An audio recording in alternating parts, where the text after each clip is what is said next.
Loksandesh news चॅनलमध्ये आपलं स्वागत आहे। पाहूयात आजची विशेष बातमी। शेंदुरजणे गणाने आजवर नेहमी देण्याची भूमिका घेत बावधनला मोठ्या भावासारखा मान दिला।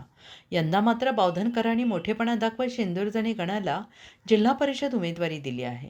हा आमच्यासाठी सन्मानाचा क्षण असून ऋतुजा विराज शिंदे यांना प्रचंड बहुमताने निवडून देत ही संधी सोन्यात रूपांतरित करू असा ठाम विश्वास बाजार समितीचे चेअरमॅन मोहन जाधव यांनी व्यक्त केला।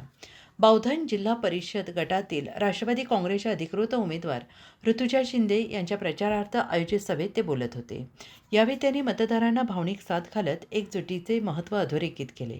मोहन जाधव यांनी म्हटलं आहे की गेल्या अनेक वर्षांपासून शेंदुरजणे गणाला उमेदवारी मिळाली नव्हती। आम्ही नेहमीच बावधनच्या उमेदवारांना साथ दिली, मात्र यावेळी बावधनकरांनी घेण्याची वृत्ती बाजूला ठेवून देण्याची भूमिका घेतली।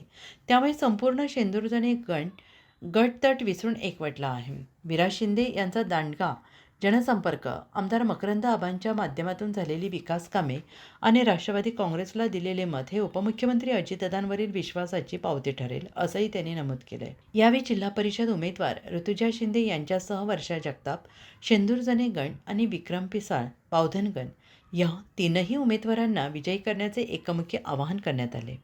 सभेला मेणवलीचे उपसरपंच संजय चौधरी, बाजार समितीचे संचालक केशव गाढवे, तुकाराम जैदे, माजी उपसभापती शंकर शिंदे, रतनसिंह शिंदे, अविनाश गाढवे यांच्यासह शेंदुरजणे आणि बावधन परिसरातील ग्रामस्थ आणि कार्यकर्ते मोठ्या संख्येनं उपस्थित होते। या सभेमुळे बावधन शेंदुरजणे गणात राजकीय वातावरण तापलेलं असून राष्ट्रवादी काँग्रेसच्या प्रचाराला नवसंजीवनी मिळाल्याचं चित्र आहे।